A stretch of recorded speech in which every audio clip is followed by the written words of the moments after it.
Hello friends, welcome to my YouTube channel online learning website. दोस्तों हम लोग आज बात करेंगे solar thermal power and its conversion के बारे में। तो दोस्तों जैसे कि हमें पता है कि सोलर एनर्जी का यूटिलाइजेशन कितना ज़्यादा हो गया है आजकल, और इस पर लगातार रिसर्च होती जा रही है किस तरह से हम लोग सोलर एनर्जी का यूटिलाइजेशन मैक्सिमम कर पाएंगे। सोलर एनर्जी का जो प्राइमरी सोर्स है, हमारा मेन सोर्स है, वो हमारा सन है। तो sun gives out the 3.7 into 10 to the power 26 watt of energy into space, out of which Earth intercepts only 5 into 10 की power minus 10th part of the solar energy output। तो अभी हम दोस्तों यहाँ डेटा दे सकते हैं 5 into 10 to की power minus 10th part of the solar energy output। The energy intercepted by the Earth is equivalent to 1.7 into 10 to की power 17 watt। आगे बात करते हैं तो ये हम बस ये डेटा था। आगे जब बात करते हैं तो जो energy emitted by the sun within the 3 minute is equivalent to the world energy consumption during a year.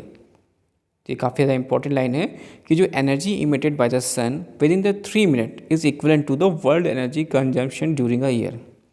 Most of the solar radiation reach the earth as a electromagnetic waves of about 0.5 to 3 mu wavelength. Electromagnetic waves of about 0.25 to 3 mu wavelength. About half of the radiation is visible as a light and the rest is infrared, which accounts for heat. Next बात करते हैं दोस्तों, the solar radiation is reduced in intensity in the atmosphere by clouds. This is the process. In this solar radiation जो है वो reduce कर रहा है in intensity the atmosphere by the clouds and haze, dust, smoke and fog. The intensity of the solar energy on sunny day in India approximation जो value है वो 11.2 kW per meter square। That is, we receive about 150 calorie per centimeter square per year. This is the unit जो receive कर रहे हैं, that is 150 calorie पर centimetre square per year. तो result output हमें यहाँ पे जो मिलता है कि solar energy is a unique source of a energy which can be exploited in the many different way. क्या क्या बेसिक अलग अलग वे हैं उसकी बात करते हैं। तो पहला वे आता है that is your by direct conversion to fuel by photosynthesis. This is the first conversion जहाँ पे आप देख सकते हैं फोटोसिंथेसिस प्रोसेस का यूटिलाइजेशन। नेक्स्ट बात करते हैं, नेक्स्ट की बात करेंगे तो यहाँ पर सेकंड आता है that is your by direct conversion of electricity by photovoltaic. काफ़ी ज़्यादा इंपॉर्टेंट पॉइंट है जहाँ पे हम ये देख सकते हैं कि by direct conversion of electricity by photovoltaic.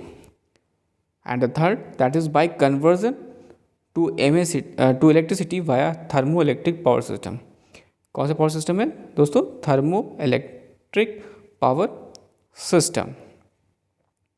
And then तो ये 3 कन्वर्जन हो गए जो कि हमने यहाँ पर देखा। पहला कि by direct conversion of fuel by photosynthesis, second by direct conversion of electricity by photovoltaic, और by conversion of electricity via thermo electric power system.